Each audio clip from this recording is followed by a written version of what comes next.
Hello and welcome to National Khabar Special Show, Sunday Brunch with Shweta. This is a special show, we used to bring it every Sunday last year during COVID-19 first wave. We have started it again, and it's a program where you connect with renowned personalities from various industries, various genres, or even someone who may not be very well known but is silently working towards the welfare of the society.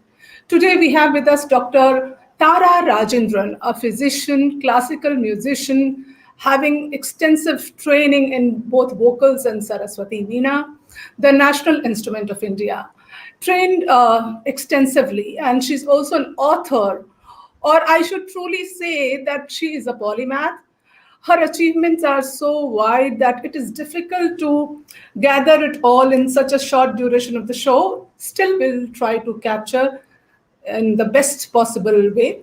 So, today we will be covering more about her musical journey and experiments, welcoming Dr. Tara Rajendran to the show with us. Hi, Tara, how are you? Thank you, ma'am. Good afternoon. I'm doing well. Thank you. How are you? We are doing good too, just recovering from COVID. Yeah, I'm so sorry to hear that. So, anyways, you are doing a wonderful job. So, firstly, we'll start with how a physician and a musician both blend together. Um, I think I was just 5 years old when I started my vocal training. And after 2 years, I started my Saraswati Veena training. Um, and, there is a backstory to this. Before I was into the vocal and music training lessons, uh, it was my grandmother who was ailing with cancer, and she was bedridden, and she had a lot of anxiety. And my uncle and my mother used to play this beautiful musical composition, Mahaganapatiyam, which is set in Rag Nata. And this music used to alleviate my grandmother's distress to a little bit. And it was such a form of, it was cathartic for her. And that was the beginning, and that's when my parents thought, they kind of revered music, they adulated music, and then that's the reason why they put me into musical lessons. And it was a couple of years later I started performing publicly at various international music festival performances. And then later on, I started my med school. But I did not think of combining both at that point in time. But what I did was I did my bachelor's and master's in Saraswati Veena during my medical school, but which was again academic music, not into the performing or into music therapy. But it was in my final year of medical school that uh, it was an OBGYN or obstetrics and gynecology rotation, and I was really exhausted with the work. And I was crying. There was a lump in my throat, and then I saw my Veena laden with dust because I hadn't played in a while. And then I started playing it for a little bit, and then I find it really cathartic and soothing. And I think somehow the lump in my throat melted away, and that was the day when I realized, the I think personally I realized the effect of potential of music in stress, in alleviating stress and anxiety. And that is why my mentor, the advisory dean of Harvard Medical School, whom I met during a clerkship as a visiting international medical student, guided me, mentored me to explore the intersection of music and medicine. And that is how the journey of a physician musician began. So, your prime area of work is oncology and music. What is your belief when it comes to treating patients with music therapy? So music therapy is an established healthcare professional profession in many of the countries. When I say music therapy, it has an equal gravitas as when we say chemotherapy or radiation therapy. It's not so. There's a sharp distinction between musical interventions or music therapy interventions and music. So in medical science, if we are giving a drug, if we are giving a vaccine, or any of the interventions given to a patient or an individual, it has to come out from a lot of randomized controlled trials, phase 1, phase 2, phase 3. And then after that, when we figure out, it does not have any side effects, it has reproducibility, which means that the effect of this music in a particular person is all can be reproduced in many other people. All those things, all those researchers, without any excluding bias, when all those researchers confirm that this music is helpful to alleviate a particular disorder. For example, Mozart K448 is a musical piece which is found to be helpful in pediatric epilepsy patients. The frequency of epilepsy attacks is shown to decrease when Mozart K448 is being played. And now this research was conducted across like 2 decades, all across the globe. And then we finally found out that, okay, this is helpful and we can give it to patients. So this is there in many countries, but in India, although we have a large repertoire of musical genres, we have massively underutilized the potential of music in medicine. But in respect to, so having said this, in the Western countries where we have the evidences, in cancer patients, music has been found to be effective in reducing pain, anxiety, and depression, and increase the entire mood, and increase the quality of life, increase sleep quality. So these are the studies, the clinical studies. And when it comes to the physiology of how it reduces the anxiety and pain, we have another world of data with how it is affecting the neurology, how it is affecting the endocrinology, and psychology. So, in neurology, what we say is the kind of dysfunction that is happening to the amygdala, and that kind of, or the brain structures that causes anxiety and depression, are the same brain structures that's getting modulated with music. Now, this is the hypothesis we have as of now, but a lot of studies are even, being conducted. But this is a cornerstone study. And another So study. do you think you rightly said that Indian classical music is too vast but still being underutilized? So is it because of the lack of the evidences that India is not working in this direction? We do have some evidences, but those studies are the study methods are heterogeneous. So for example, there will be one study on, maybe they will just mention we gave classical music, but that is, we have to be very specific, like what did you give in classical music, rag this, or a mixture of ragas, or a mixture of Bollywood music, and all of that. So the research is kind of heterogeneous at the moment, and also they are not really large scale. And we need to, in order to create a solid evidence, we need to have a lab statistically significant evidence. So we haven't have it yet, so we have to produce it. So that's the reason why I started my lecture concert series, which is the first ever lecture concert series advocating for, making evidences, and my which is called as Oncology and Strings, where I'm talking and advocating about the importance of, evidences and all of that in with music in palliative oncology to medical students and oncologists and palliative care physicians, so they can work together in providing more evidences, so that we can use those music in treating patients. Yeah, so before we move on to the next question, can we have one of the ragas played on Saraswati Veena? And I would like to tell the viewers that if you are not aware, it is the national instrument of India. तो सरस्वती वीणा पर अगर हम कुछ सुन सकें, ये भारत का national instrument है. Tara, if something from your side. Yes, this is the national instrument of India. It is a seven-stringed, fretted, plucked instrument made of jackfruit wood, and I'm going to play this rag called Hamsanadam, which is the called as the sound of a swan. So let's hear it.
Thank you. How beautiful it was. So soothing.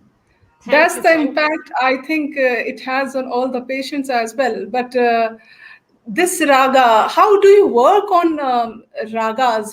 How is it decided that which raga will work on which patient? How is it chosen? Um, so there are scripts in Indian the musical textbooks, olden textbooks. What our mentors have taught us, what our gurus have taught us. These are anecdotal evidences, but from those evidences, what they say in Hindustani, both in Hindustani and in Carnatic music, there are Carnatic. certain ragas like Rag Yaman, for example, which is Kalyani in South Indian classical music. So both of them are really joyous ragas. For example, Brindavani and Shutsarang, they have a tinge of romance in it. There is Pantwarali or Puriya Dhanashri, which is a little, to the melancholic pathos. There is Kapi or Pilu, which is towards the devotional aspect. But the thing is, without having a conclusive evidence from these randomized control trials, as a physician scientist, I wouldn't be able to, conclusively state that this raga will be effective for this particular illness. So now the thing is, that said, if a music, we cannot interpret, how a musical piece is going to impact a specific individual, their brain will be very different from someone else's, Yeah. because the music, not only the tune of the music, but there are memories associated with the music itself, which might have an implication, which might have an impact in how he or she feels. So, for an easy example, if I'm sitting with if I had a get together with my family and cousins somewhere vacationing, and during campfire, I kind of listen to a sad song, Arjit Singh, some heartbreaking song. So uske baad, like later, like years later, when I'm like away from my parents and family, and then when I listen to the same song, I might feel good, because it's not a song in its song in itself may be sad, but the memory I'm associating it with the happy memories I had Yes. with music. So yeah, so that is the thing with music. So we always say, even in the West, those who have a lot of evidences, even they would say that always patient preferred music, individual preferred music, whatever they prefers is that magical playlist. So listen to those music, whichever music you like and you can connect with. Right. So I am going to request the viewers to keep writing their questions if they have any. Otherwise, I'm going to tell you, Tara, who is joining us right now is Pranab Basu. Glad to see you, Tara Rajendran. Congratulations. Thank you. Thank you. Abhishek writes, amazing. I was not aware that Saraswati Veena is national musical instrument of India. Yes. So Yeah, yeah. many of them are not aware. That's the thing. So that is why we bring to you such programs. Kajal Thakur writes, बहुत बढ़िया, ma'am. Thank Sandeep you, Mehra Kajal. is a pianist. He writes, hello, National Khabar. It's so nice to connect with the viewers again. Pranav Basu again writes, love this beautiful, serene, peaceful. And Thank Asha you. Sampath is with us. She is sending you claps. Asha ji, Hello, Ash. Asha ji, so thankful to you. You've always been there. Thank you for joining us again. Thank And we have Visalakshi Kasi. Yeah, good question. Okay, that was for me. you.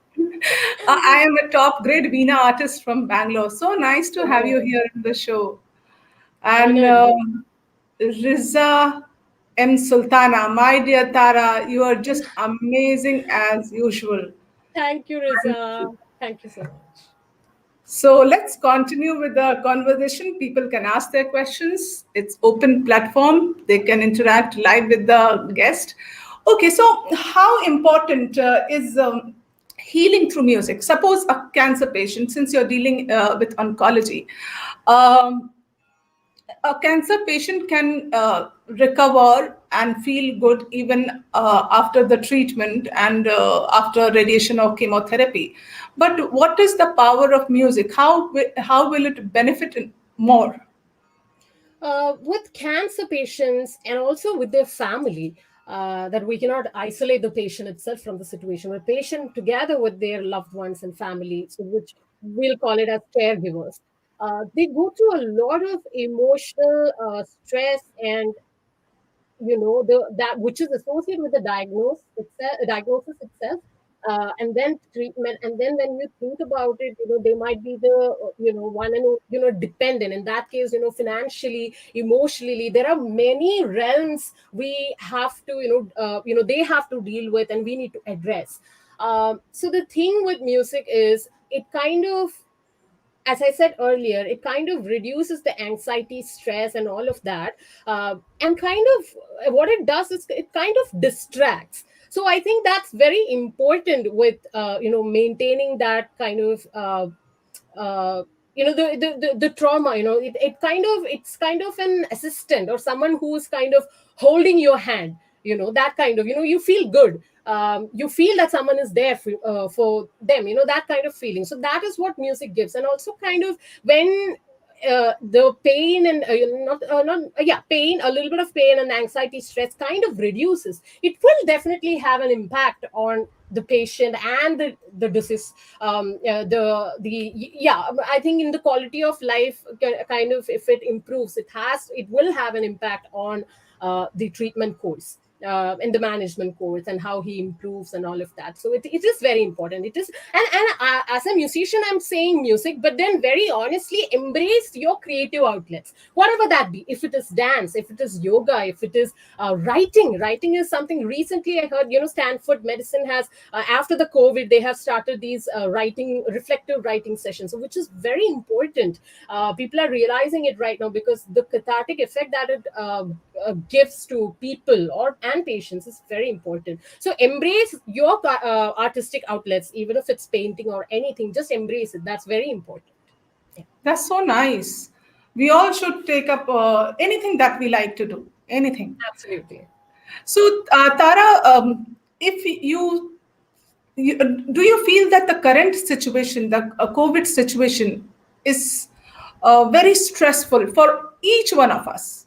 Yes. And if something that I request you to play for people who are watching us from their homes, because even when we are at home these days, the scenario is such that we are having a kind of fear, anxiety all the time. So, any piece that you would want to play for the audience who are watching us? Yeah, definitely. So I will play a piece of Amrita Vashini, which is called The Shower of Elixir, which is also kind of very suitable in this monsoon time, which is, like Miyan Ki Malhar. It's not analogous, but, it evokes the sense of monsoon and rain. So with COVID, I think a lot of patients definitely are going to, all of us are going to, as a country, we are all going through a lot of stress and anxiety. And also the patients who are quarantined, who are isolated at homes and also at ICUs, it's very difficult. So these are definitely testing times. So for this, Amritavash.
Thank you.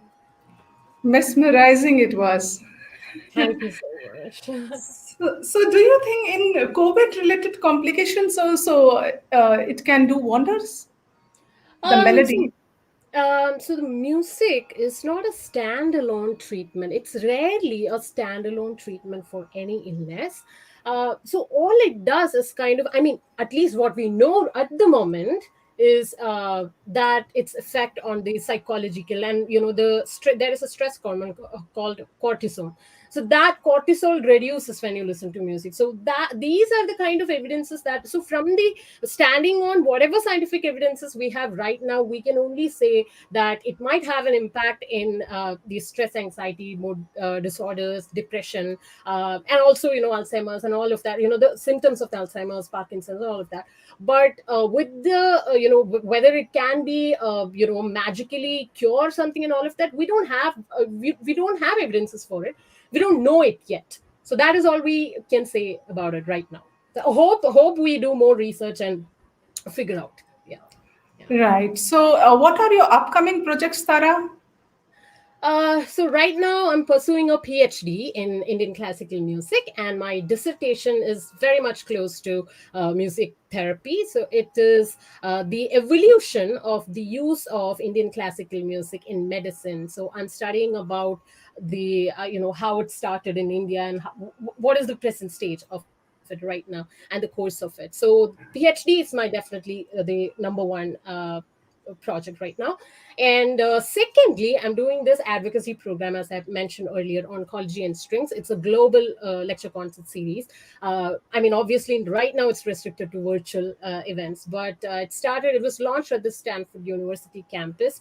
The reason why I started it is when I was in the US, when I walk into Stanford Clinic, Cancer Center, or Harvard, at 7 a.m. in the morning, I listen to the soothing cello, or like when I go into the second floor chemo infusion rooms, there will be a soothing harp. But I They was play it thinking, live. They play it live.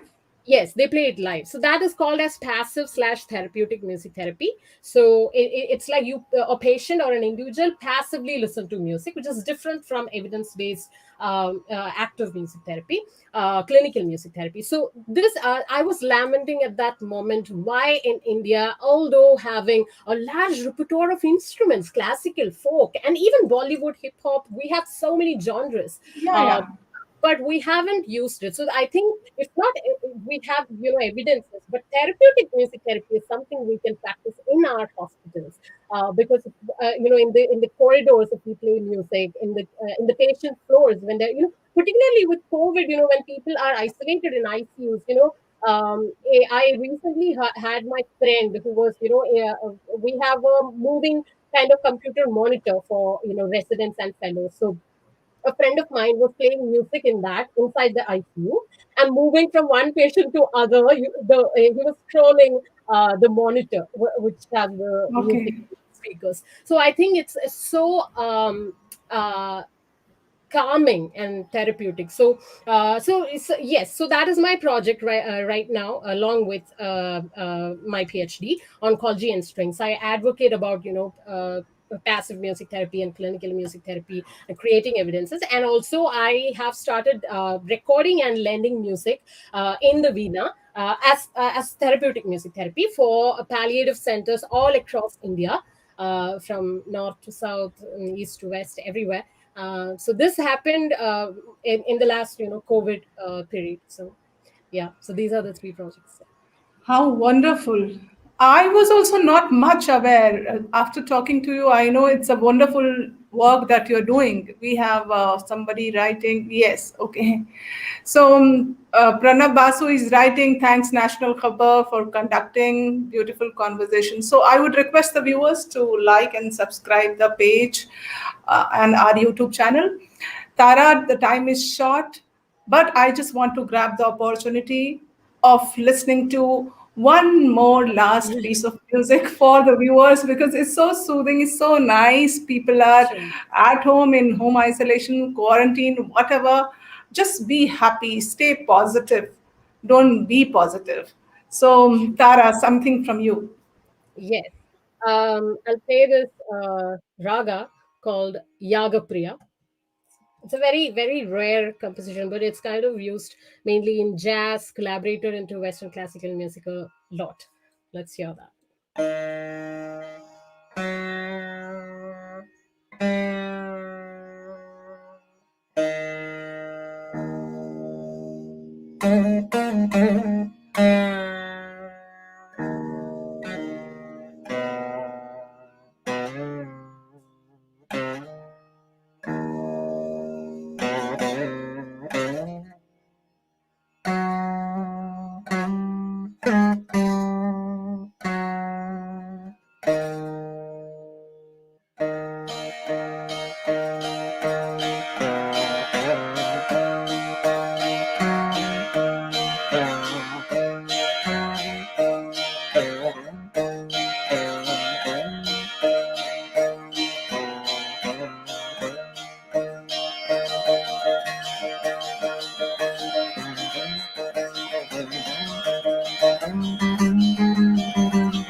Thank you.